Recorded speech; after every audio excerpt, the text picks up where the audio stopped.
Gantung, gantung Jokowi sekarang juga. Rijal Fadilah, dia itu orang Bandung kayaknya. Dia pembela HTI, ideolog HTI, biasa bersama-sama dengan Khozinuddin CS. Sama seperti kemarin Abdullah Mahahua teriakannya.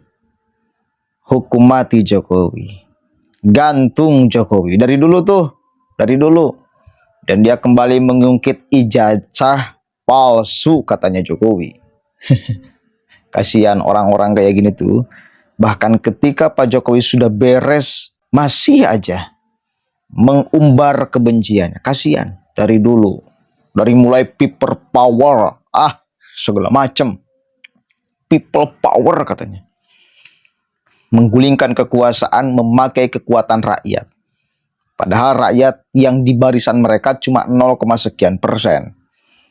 Kan geblek itu namanya. Seandainya masyarakat dulu menginginkan untuk Jokowi dilengsarkan, people power, maka sudah selesai. Tapi kan faktanya tidak. Kenapa? Karena mereka hanya mengatasnamakan rakyat, padahal rakyat yang diwakilinya cuma 0, sekian persen.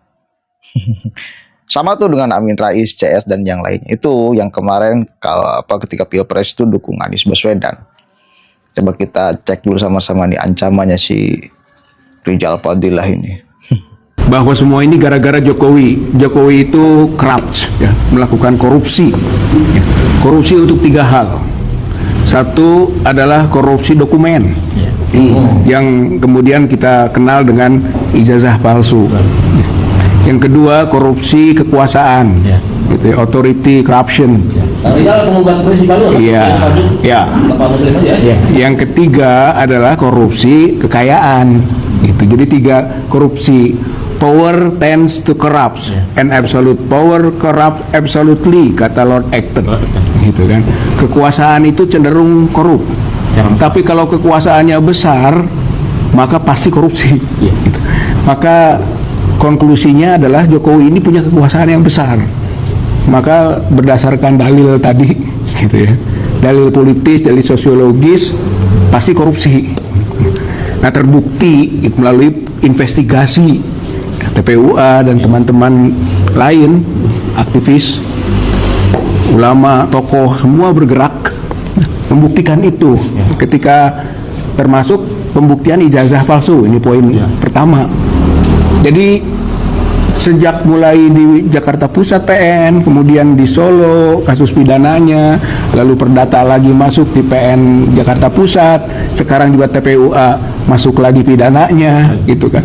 Bayangkan 10 tahun pemerintah tidak bisa membuktikan aslinya.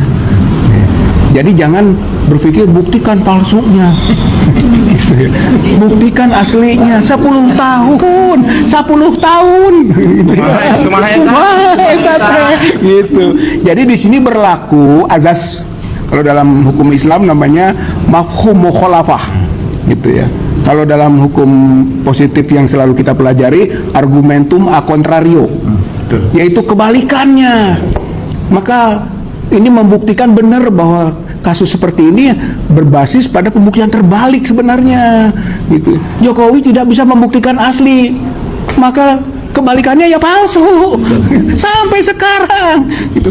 Maka boleh rakyat ini memvonis sebenarnya, menjudge bahwa memang palsu, gitu. Berbasis pada ini. Hadiahnya kepalsuan itu apa? Nah, akibatnya semua produknya bisa bermasalah. Itulah yang kemudian disebut semua ini gara-gara Jokowi.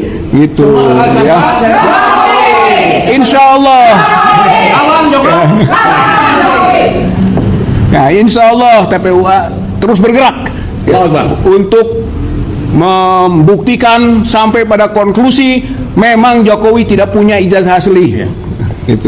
Dan itu nanti akan menjadi satu skandal besar nasional, skandal besar internasional. Seorang presiden 10 tahun berbohong tentang dokumennya. Harusnya PBB tersinggung ya. Itu yang kita sebut tadi documentary corruption. Ya. Yang kedua jelas kekuasaan.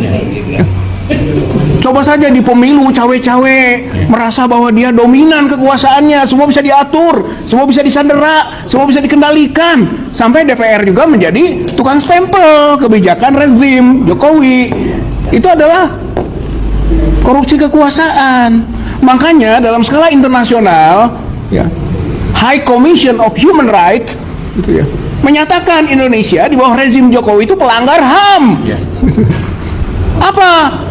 Yaitu ikut sertanya Jokowi ngatur-ngatur pemilu, termasuk menggolkan Gibran. Cawe-cawenya dia. Itu pelanggaran HAM menurut High Commission of Human Rights yang berkedudukan di New York. Itu. Jadi ini konklusi bahwa korupsi otoritas gitu.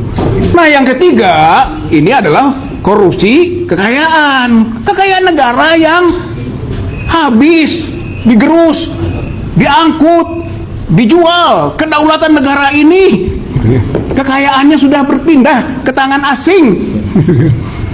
Bagaimana menjadi masalah besar. Oleh karena itu tadi posisi RP, Organized Crime and Corruption, gitu ya, Reporting Project, gitu. Jadi di situ ada disebut dengan crime organized, dan yang kedua crime corruption.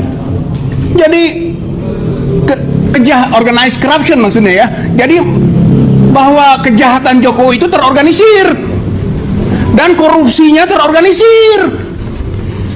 Makanya dia bilang, mana bukti, mana bukti, mana bukti. Kepala lopean. Ini hasil investigasi. Posisi RP adalah lembaga internasional yang kredibel. Maka harusnya PPAT, BPK, kepolisian, kejaksaan, KPK bergerak.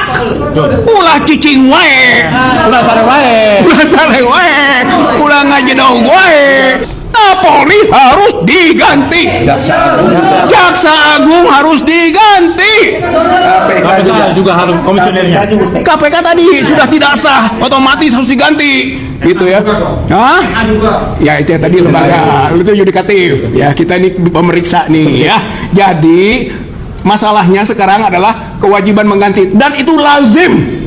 Kenapa? Rezim baru Prabowo, menteri-menteri baru, termasuk Kapolri baru, termasuk Jaksa Agung baru. Ini kesempatan KPK baru pimpinannya. Kenapa tidak digunakan ini? Ada apa dengan? Ada apa? Semua gara-gara Jokowi. Gitu ya. Oleh karena itu, tuntutan kita dan TPU akan bergerak terus dengan ibu-ibu ya. Yaitu tangkap Jokowi. Tahan Jokowi.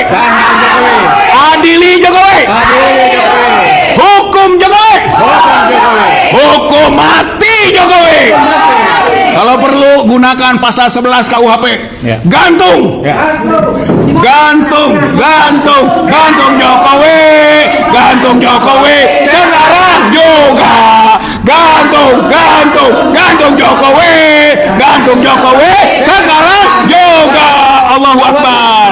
Oke. Kasihan gak sih orang-orang kayak gini? Kasihan. Tapi menyebalkan. Kenapa? Emosi mereka, syahwat politik mereka, amarah mereka dibungkus dengan kalimat takbir. Takbir. Padahal emosi dia. Dia sedang dalam keadaan emosi. Dia sedang dalam keadaan diselimuti amarah kepada Pak Jokowi. Lalu memakai kalimat takbir, seolah ingin mengatakan kepada masyarakat bahwa apa yang dia sampaikan, bahwa apa yang dia lakukan, itu atas dasar perjuangan agama. Makanya legitimasinya pakai kalimat takbir. Padahal kita mesti paham sama-sama. Dan saya yakin juga masyarakat banyak yang ngerti, banyak yang paham, banyak yang bahkan menjadi bahan tertawaan orang-orang kayak gitu. Itu melecehkan. Ya, nafsu ente balut dengan kalimat takbir.